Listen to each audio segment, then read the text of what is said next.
So today we're going to start using trigonometry to solve for missing sides in right triangles. But first, I want to talk about why we're able to do that. Right? So on Friday we talked about the idea that, or the idea of SOHCAHTOA. Right? Sine is opposite over hypotenuse, cosine is adjacent over hypotenuse, and tangent is the opposite side over the adjacent side.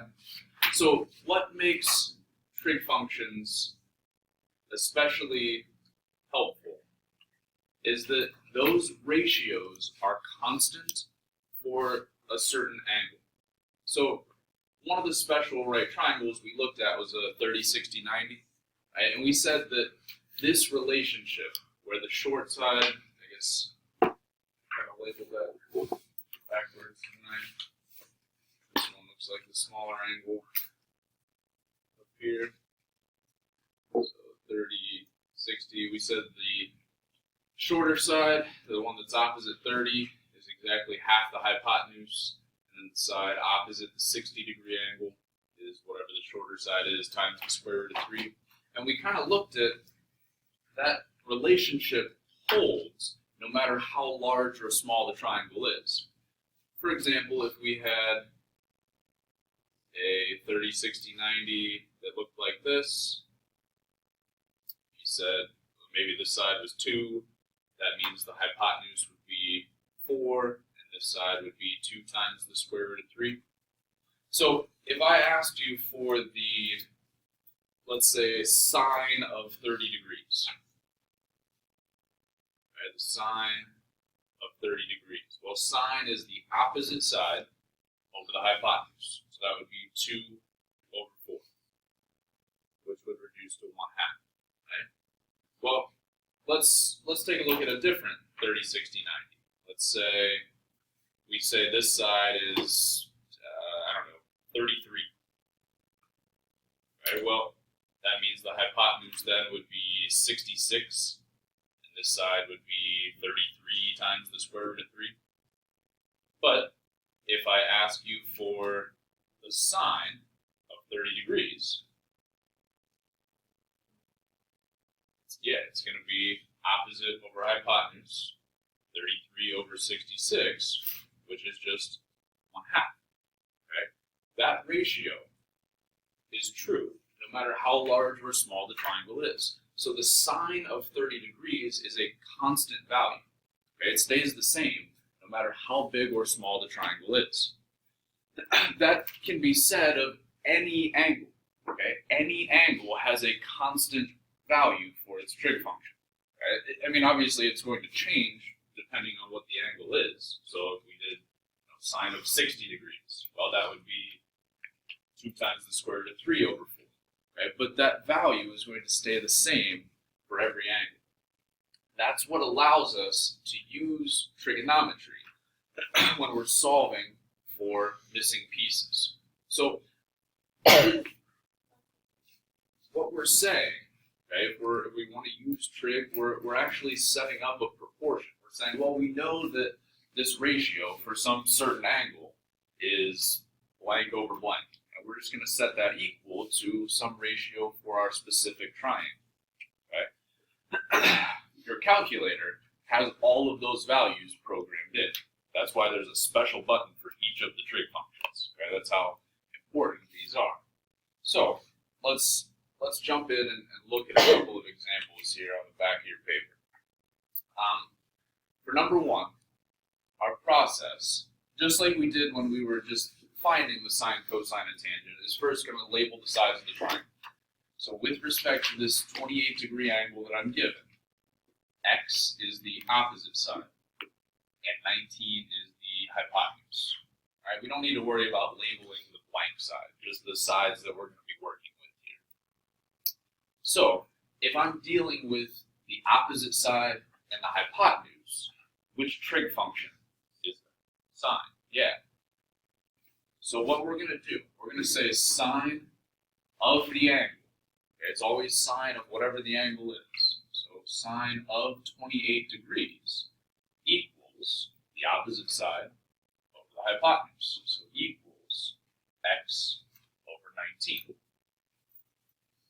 always trig function of the angle equals whatever that ratio is. So your calculator knows what this value is. Okay, it's some ratio that's already programmed into your calculator. But what we want to do first, okay, before we get that, is to actually solve this equation for x. So if I'm dividing by 19, to undo that, I would multiply both sides by 19.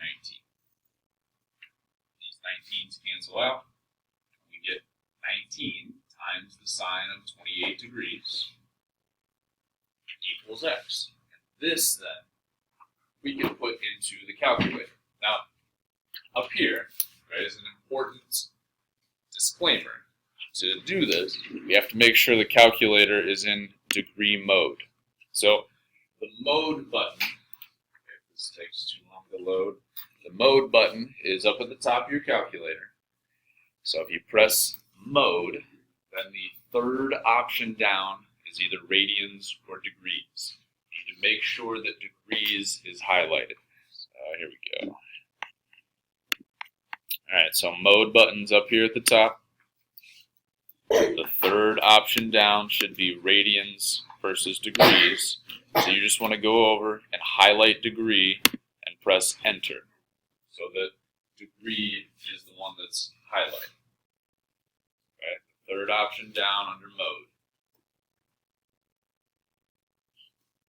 So, some of you may already have it in degree mode, but the default is actually radian mode. So you do need to make sure of that, especially since I teach a trigonometry class, and most of the time in that class we'll be working in radians. So you do need to check this every time you're doing these problems, because my other class may be switching it back.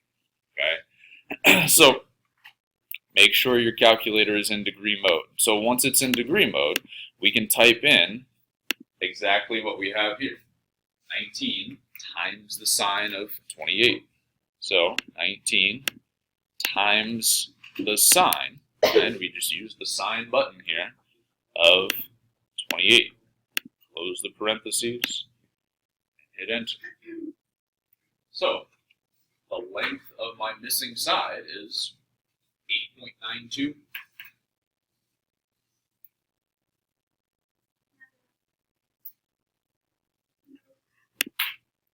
So, I guess the directions say round to the nearest 10, so 8.9.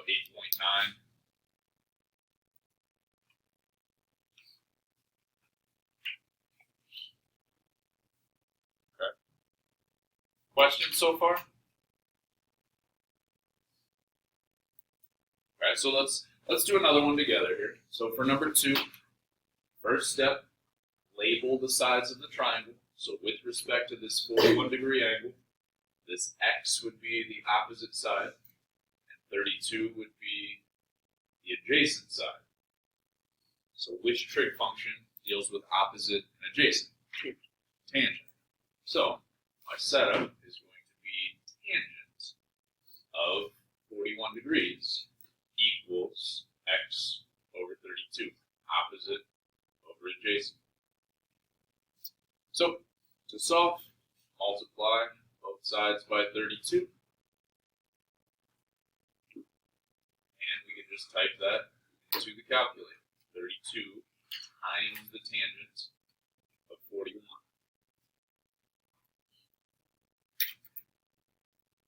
What do we get for that? What is it? 27.8. Oops, I guess I should have written that on another line. X, 7, X, there. Okay. Questions? You guys feel like you can try a couple? Alright, so go ahead and try 3 and 4 then.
guys know whenever we're working on problems, you're welcome to discuss your answers with each other, work together. You don't have to do this in silence.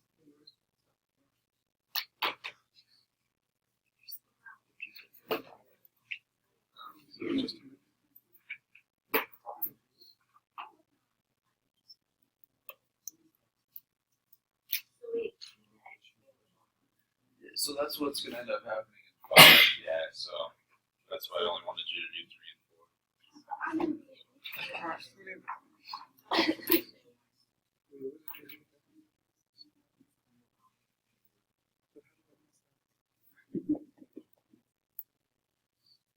So here's what we should have come up with for 3 and 4, I believe.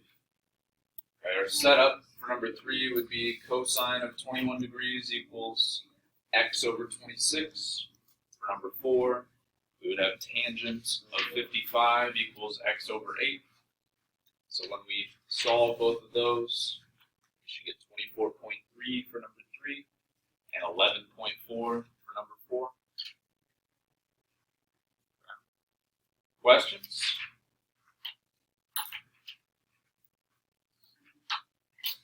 All right, so then let's take a look at number 5 together here. Something slightly different happens in number 5. Okay, so I mean the process, the setup is still the same. With respect to my angle, I want to label the sides. So 15 is the opposite side. X would be the hypotenuse. So which trig function is opposite and hypotenuse? Sine. So we'll say sine of 33 degrees equals opposite over hypotenuse. So that's going to be 15 over x. Okay, so it looks a little bit different than the first 4 because now x is in the denominator. Right? How would I solve something like that for x? Yeah, we want to start by getting x out of the denominator. So let's multiply both sides by x. Right, so the x's would cancel out over here, and we'll have x times the sine of 33 degrees equals 15. But now we would still have one more step to get x by itself. What do I need to do now?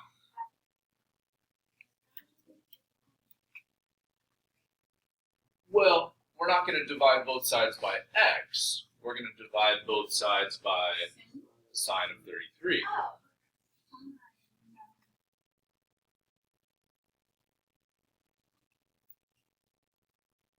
So we get x equals 15 over the sine of 33 degrees. And that then we can put in the calculator. So what do we get for 15 divided by the sine of 33? 27.5.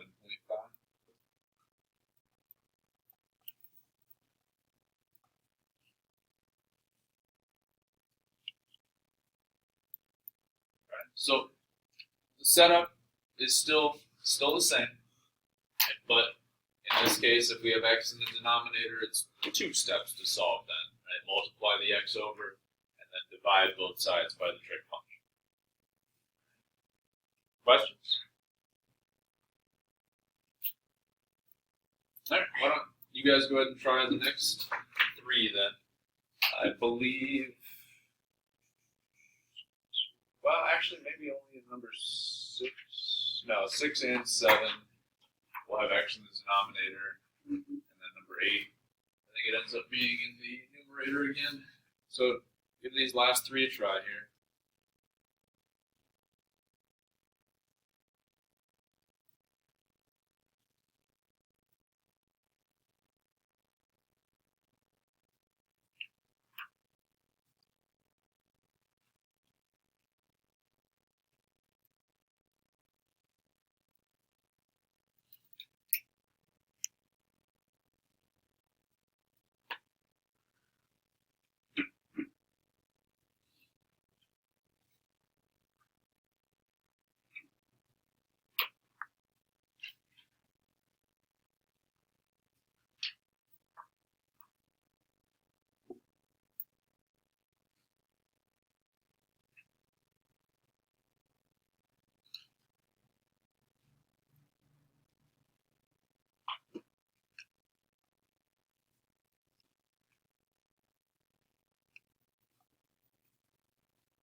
All right, take a look up here. These should be our answers, I believe. 49.2 for number 6, 8.1 for number 7, and 4.8 for number 8. And just remember one quick basic check that you could use to make sure your answer makes sense at least. The hypotenuse should always be the longest side. Right? So in number 6, we're solving for the hypotenuse. Our answer better be bigger than the leg that we're looking at. Right? So that's just kind of a quick basic check to make sure your answer at least makes sense. For number 7, obviously this leg is going to have to be larger than this leg because this angle would be 72 degrees. If we're thinking about, triangle adds up to 180, this angle would be 18, so this side would have to be smaller. Right, so just kind of those quick basic checks using ideas we've already talked about to make sure your answer at least makes sense. Okay. No questions on these so far? All right, then let's take a look at the 2 story problems. So on these are all going to be modeled by a right triangle, but we have to draw our own right triangle and figure out which pieces to label. Okay, so we can start just by drawing a right triangle and then figuring out what's happening here. So it says Jake leaned a 12-foot ladder against his house. If the angle formed by the ladder and the ground is 68 degrees, how far from the base of the house did he place the ladder? Okay, so let's start with the 12-foot ladder. Right, so where in this picture would the house be and the be?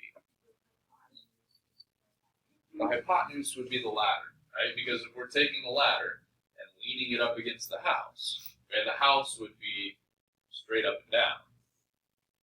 The hypotenuse then would be the ladder. So we can say that we know that the ladder is 12 feet, hypotenuse. Then we're given that the angle formed by the ladder and the ground. Okay, so we already said this is the ladder. Obviously, this would be the ground. So this angle here between the ladder and the ground would be the 68-degree angle. And then the piece that we want to find, how far from the base of the house did he place the ladder? So the base of the house would be here. Here's the ladder. That's the side that we want to solve.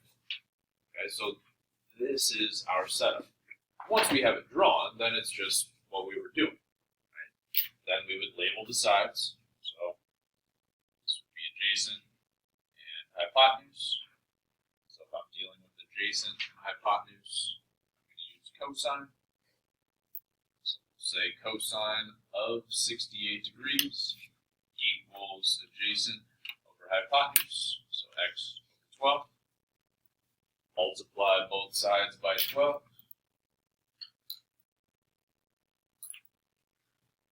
Just have 12 times the cosine of 68 degrees. What do we get when we put that in the calculator? 4.5. So since this is a story problem, we have units, right? So we do want to label that this is 4.5 feet.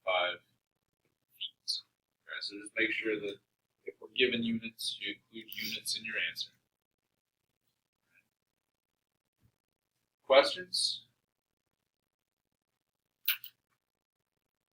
All right, see if you guys can try number 10.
So we get 16.6 feet. Okay, so for the story problems, I think the trickiest part is just drawing the triangle, right? Because I feel like you guys are already fairly comfortable with solving these.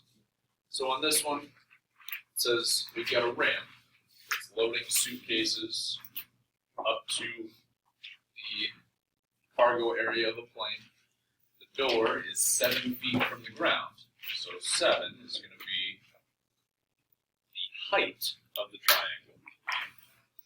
The angle formed by the end of the ramp and the ground is 25 degrees. How long is the ramp? So x is our hypotenuse in this case. So then we use sine, get 16.6 feet. Any questions at all on solving for missing sides using trig?